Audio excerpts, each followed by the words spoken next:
All right, we're here with victorious coach Kim Caldwell of Marshall after today's 106-95 win over Georgia Southern. The win improves Marshall to 9-0 in Sun Belt Conference play. That mark is a record for Marshall women's basketball, eclipsing the previous 8-0 mark set in the 1988 and 89 season.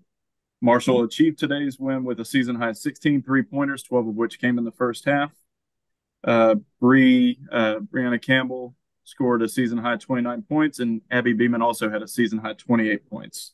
Coach, if you don't mind, open with a statement, and then we'll move on to questions. I thought it was a really good game offensively. Um, Pretty offense. Was happy on that end. I thought on the defensive side of the ball it was horrendous. So really just going to try to get back to work, tightening up our defense once the ball gets across half court, working on just cleaning up some little things because we got a big week next week. Questions? All righty. Oops. Oh, you're back? Yeah, I you're can good. hear Okay, sorry about that. Little glitch on this end, I guess. Oh, goodness. Yeah, you talked about finishing strong, and you kind of did, but I'm sure you're not satisfied with being up by 22 and then winning by 17. Or Yeah, I'm not. Was it 17? I don't know no, what it was.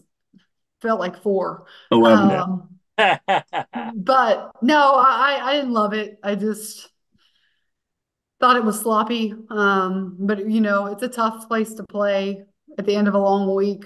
Got out of there with a win. If you would have asked me a month ago, are you going to be happy with a 10, 12 point win on the road at Georgia Southern? I would have said absolutely. So sometimes you just got to reframe it. Yeah, you really do. So how about the 9-0 start, the record start? I mean, it's been since 88, 89 when Judy Southard was coaching. That's impressive. Yeah, yeah. You just got to keep taking it one game at a time, step by step, and try to keep getting better from each game and learning from each game. And that's what we've done up to this point, and that's what we're going to continue to do. Who were you pleased with? I thought Bree played great. I thought Abby played great. I thought Aislinn gave us some really good minutes. I thought a lot of people stepped in and didn't necessarily have a stellar night, but made things happen. I think Sid Scott's getting better and better. And so a decent performance, at least on the offensive end all around. Mm-hmm. I know Just to you never call timeout, or at least very rarely. Is that because your style? You don't want to give the other team a chance to rest? Yeah, and I'm comfortable playing through runs. And so I kind of have a threshold of what it looks like and what I'm comfortable with and what I think our team is comfortable with. And so I don't really like to call them. I know that it's going to be a 5-0 run, a 8-0 run, but we can answer that. And so I'm fine with that. I like to save the timeouts for them. And I like to tell them that if you get in a spot and you need a timeout, I'm not calling them. They're for you. You use them. Yeah, very good. just just to piggyback a little bit, Coach, off of something you all mentioned, it seemed like this week was one of the most comfortable weeks that Bree has been. It just looked like a lot of not only decisiveness in her moves and using her speed, but a lot of confidence when she's going to the rack, when to hesitate, when to pump fake. It seemed like the Bree that was late season last year that I got to know as you all were there at Glenville. Yeah, this is the Brie that I know. This is the Brie I'm comfortable with. I think she is starting to catch her stride a little bit. She's had a really good week of practice, and when she practices well, she usually plays well. And so she's been in a good headspace. She's been locked in. She's been focused, and it's fun to watch her play because she plays so hard. It makes a lot of things happen.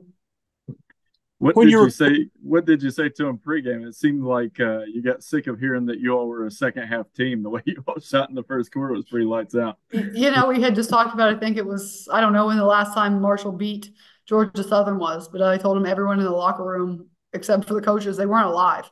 So it was a big game for us. I know we got swept last year and they were still pretty mad about that. And so big statement game. And so they were pretty pumped up, ready to go.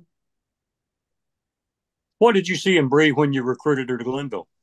I saw her as a three-level scorer. Her three-point shot just keeps getting better and better. Knock on wood. But I saw her as someone that could get downhill and get to the rim, and somebody that you could put in isolation situations, which is what my ideal player is somebody that you can put anywhere against anyone, and you think they have a really good chance of finding a way to score. Very good. Coach, one thing, it's kind of ironic you mentioned the Georgia Southern aspect to this because the last time that Marshall hit 100 in a conference game was 28 years ago, and it was against Georgia Southern. Tim, you might have even been at Yeah, the tournament game. I'm not sure. It was 108 to 82 over Georgia Southern down at the Southern Conference tournament. Uh, that's right. those. I know that everybody is pretty new to this, but do you feel the community aspect, especially coming up, in a week in which you're going to play in App State? Some of the older rivalries that Marshall used to have in the Southern Conference games. Do people mention that to you all at all, even though you all were never a part of it? There's a couple teams in this conference that Marshall has a pretty decent history with. Yeah, I think so. I think you can just kind of feel a buzz in the air about the big games that come up. And then obviously our girls have a lot of things that they want to pay back from last season. And so we're trying to do those and check those boxes as well. Very good. Think Tim, I'm you, good. Think I'm I'm good, buddy. good.